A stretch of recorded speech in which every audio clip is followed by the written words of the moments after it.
Sekali lagi saya mengucapkan selamat bertemu, selamat berbahagia pada pagi hari ini dalam menyaksikan karya Tuhan yang sungguh sempurna dapat kita alami dan nikmati bersama saat ini.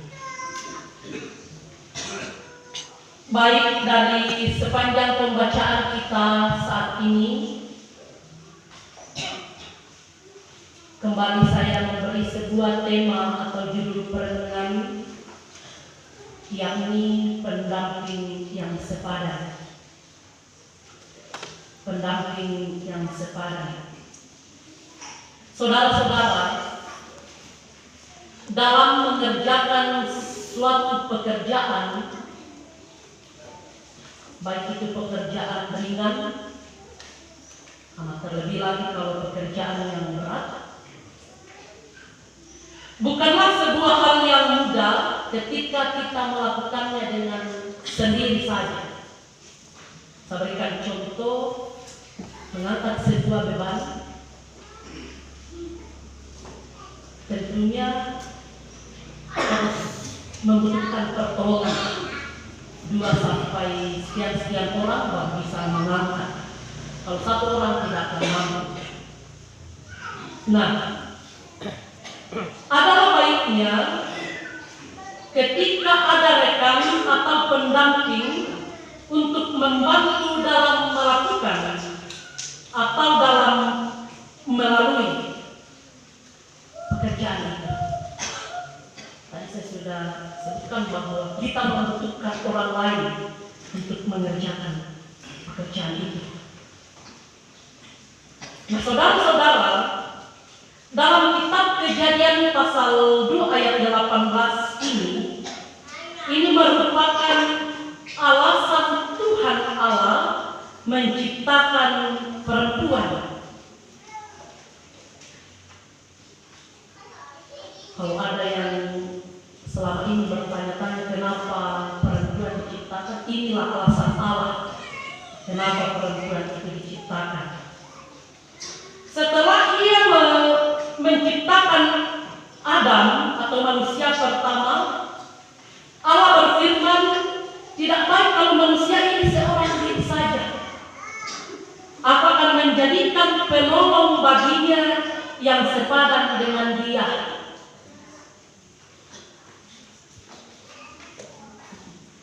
Nah, sepadan di sini sama artinya dengan seimbang atau sebanding.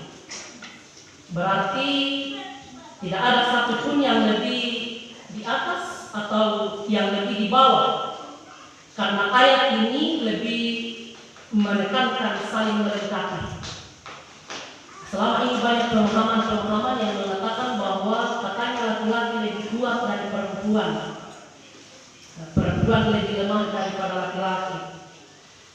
Ingat, laki-laki Tuhan menciptakan perempuan sebagai penolong. Itu tandanya Tuhan melihat itu lemah. Dan penolong itu selalu lebih kuat.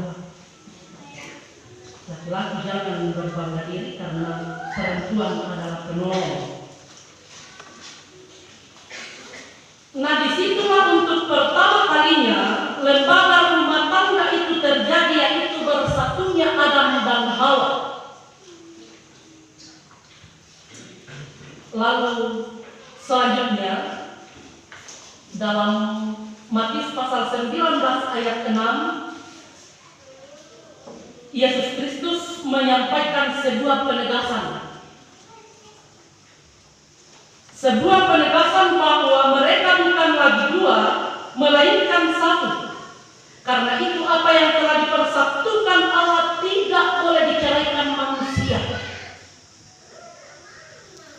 Apa yang dipersatukan Allah tidak boleh diceraikan manusia. Pesan ini dijelaskan oleh Tuhan Yesus kepada orang-orang Farisi yang saat itu hendak menjebak Yesus dalam sebuah bentuk pertanyaan. Orang Farisi ini mengatakan kepada Tuhan Yesus, bagaimana kalau ada orang yang ingin menceraikan pasangannya?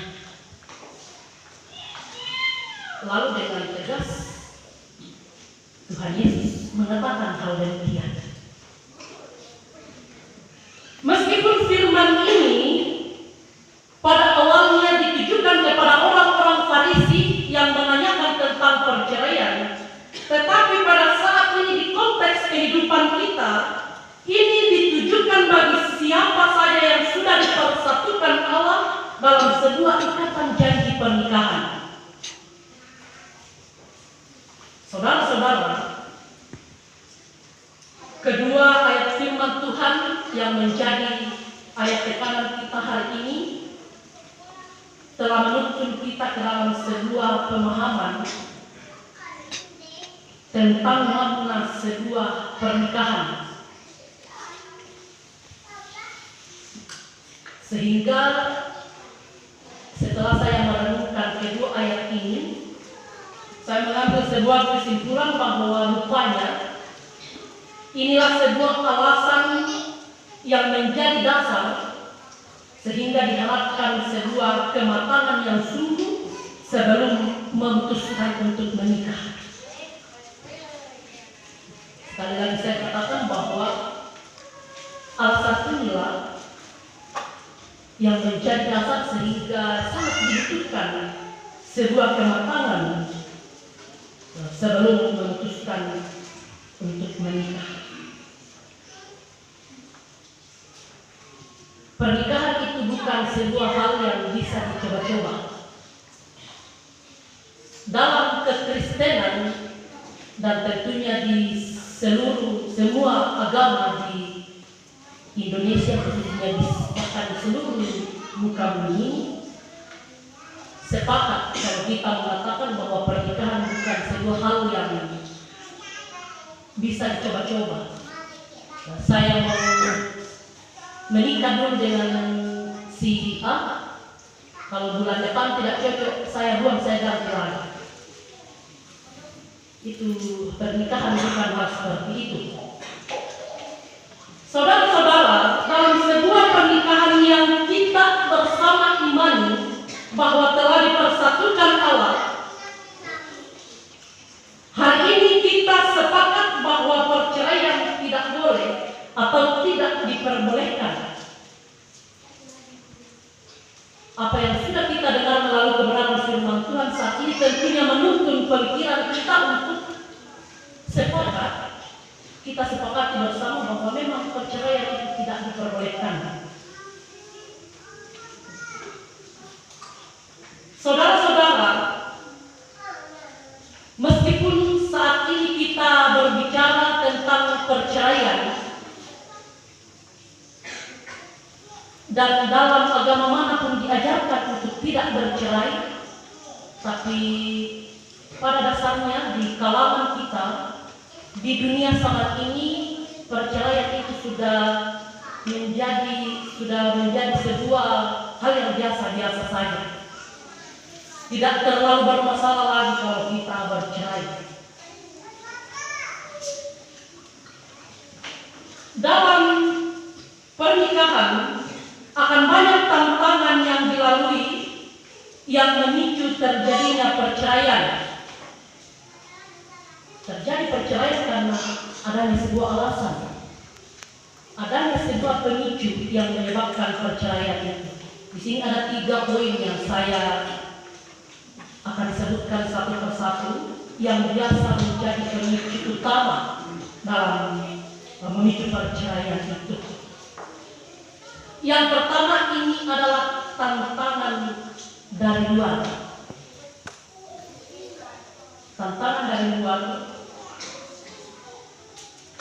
itu banyak macamnya juga. Apakah itu tantangan dari teman-teman, orang-orang di sekitar, keluarga, bahkan dimanapun kita berada, itu juga biasa menjadi pemicu dalam perceraian. Mohon maaf, mungkin ada orang tua yang biasanya terlalu bersemangat ikut campur dalam keluarganya anaknya, akhirnya terjadi perceraian. Itu karena pengaruh dari luar atau tantangan dari luar yang harus betul-betul mulai saat ini diwanti-wanti, khususnya Nawan dan Aprinale. Lalu yang kedua ialah tantangan dari pasangan. Bukan hanya dari luar saja Nawan, dari pasanganmu ini justru akan lebih banyak, begitu pun dengan Aprinale. Nah, kemarin di pastoral saya sudah banyak menjelaskan tantangan apa saja yang akan kamu dapatkan dari pasangan. Mungkin hari ini, besok dan satu kali ke depan itu sapaan-sapaan seperti yang saya jelaskan kemarin. Sayang-sayangan itu masih hal biasa. Masuk tahun kedua baru nama panggilan. Tahun ketiga nama panggilan itu berubah jadi tomorrow. Sudah tidak ada lagi sayang-sayangan. Lalu tantangan yang kedua dari pasangan, besok dan seterusnya kalau Tuhan berkenan, kalian dipercayakan Tuhan dikaruniai keturunan, postur tubuhnya naik menjadi penawan yang saat ini seperti berdi, besok akan berubah jadi gawang. Bodinya berubah menjadi luar biasa. Saya waktu masih gadis lebih cantik bodiku dari Mari, tapi setelah menikah jadi seperti ini. Itu juga salah satu menjadi pemicu dari pasangan sudah mulai bosan, akhirnya mencari kenyamanan lain di luar. Nah, ini yang harus kamu siapkan ke depan untuk dihindari. Begitupun sebaliknya dari suami juga yang kamu kenal Nawan ini orangnya lembut. Nawan tidak selamanya lembut. Dia bisa bernada keras nanti kalau sudah masuk di tahun-tahun sekian-sekian.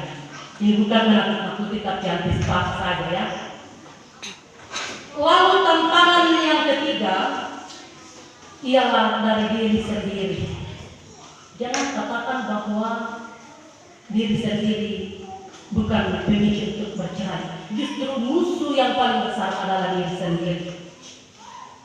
Tadi saya sudah jelaskan bahwa dalam pernikahan ada saat di mana kejenuhan, kebosanan itu akan muncul.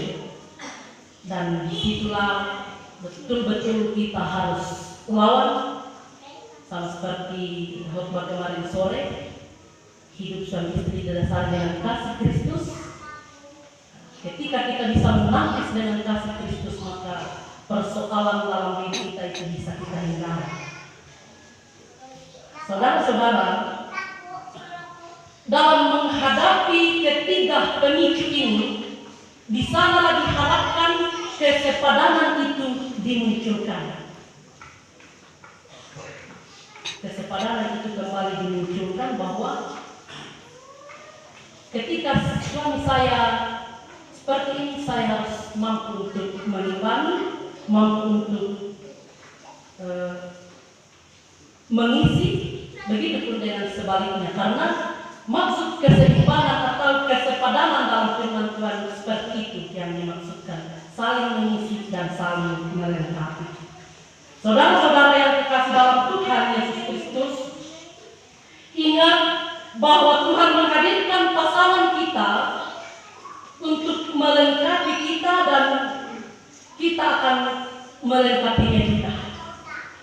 Itu berarti kita harus siap untuk menerima kekurangan dan kelebihannya apapun dan bagaimanapun itu.